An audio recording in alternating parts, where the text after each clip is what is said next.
Welcome everyone to the inaugural episode of Thoughts from the Bench's Raw Recap. I'm John Fisher, and we're going to bring you something special that has not been seen before because no one else has my name. It's going to be Fish's 5, and we're going to get into the best and worst of Monday Night Raw each week. And where better to do it than on YouTube, Facebook, Twitter, Instagram, anywhere that you can imagine, all right here about Monday Night Raw. If you're a fan of wrestling, if you're a fan of the WWE only, if you're a fan of anything else, you want to join us right here. So let's get into Fish's Fab 5.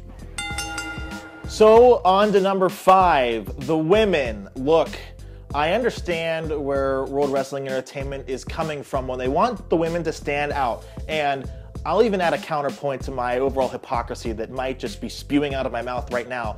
What they're doing with the Royal Rumble is cool. There's going to be 30 women participating, not 15, not 10, not 20, 30. So already they are being equal. They're giving the women the chances that the men get. They're not going to be softening it at all, which I think was the true purpose of the women's revolution to begin with. But here's the problem that I had with Raw, and that's why it deserves the 5 spot. Alexa Bliss, the current Raw Women's Champion, taking on Asuka, who has never lost in NXT. Probably not even, you know what?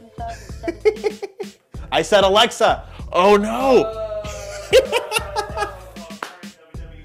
They opened the show with Kurt Angle telling Alexa that she's going to face Asuka tonight in a non-title match. Fast forward, because you all watched it, I'm sure, Asuka won.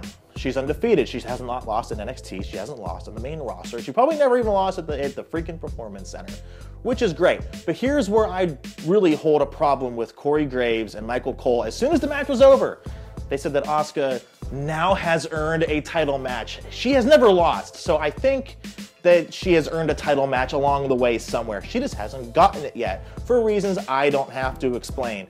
So why do you have Alexa lose, look foolish, look scared, and everything else just to have Asuka beat her when Asuka might not even get a title shot until February or March because she's already in the Royal Rumble match? There was a lot of unplugged holes, and I wasn't a fan of it. On to number 4, Matt Hardy and Bray Wyatt. I liked it to an extent, and we're gonna get some bits and pieces here that I'm sure you guys can follow along with. I didn't really care for Apollo Crews being in the match. I love him as a wrestler, but why did he have to fight Bray Wyatt? It just felt very random, even though Bray did a good job. However, there was that whole spider walk thing that I can't do or else I'd break the equipment. He did it and Apollo got scared. Bray really hasn't won that much since 2013. I don't know why anyone's afraid of him. Anyway, however, I digress. We have the end of the match. Bray pins Apollo. It's all well and dandy. And I thought, well, at least Bray can still wrestle. I'm glad he can because he really doesn't get a chance to anymore.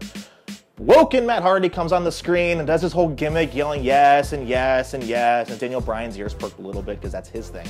And he started to, do his talking gimmick, and he said he would delete him just once. Then I saw where they were going with it, but I wanted them to dial it back. Just put Matt and Bray in the ring together and see what happens. You did it on Christmas.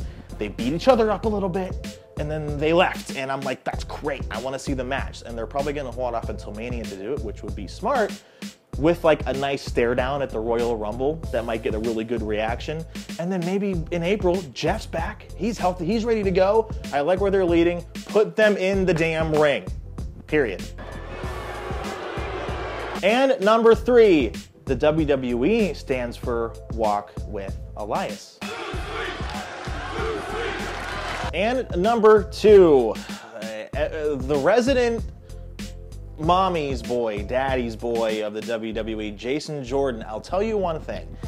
This is the first time I've liked his anything. Wrestling, his mic work, his charisma, his catering to the fans since American Alpha. I still want them to give this a look and to try to help Jordan on the mic, especially when he told Roman to believe that, which, I couldn't help my uncontrollable laughter.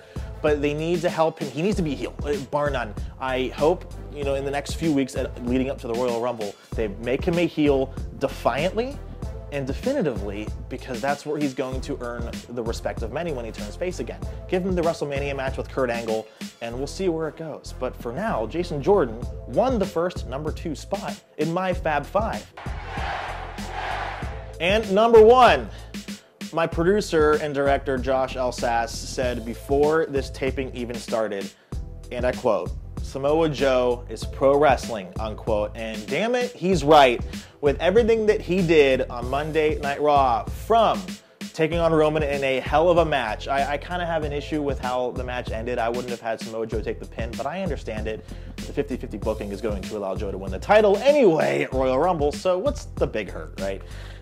Joe's promo in the back with Renee Young was phenomenal, just completely fabulous. When he said that Dean Ambrose is now just a stay-at-home husband who, you know, lives off of his wife's paycheck, and Renee sold it perfectly too. That's what Joe is. He's the star of the show. He makes Roman look better, and I think that was the point, especially when he drops the title to him, either at the Royal Rumble or I think Fastlane is the next pay-per-view before Mania.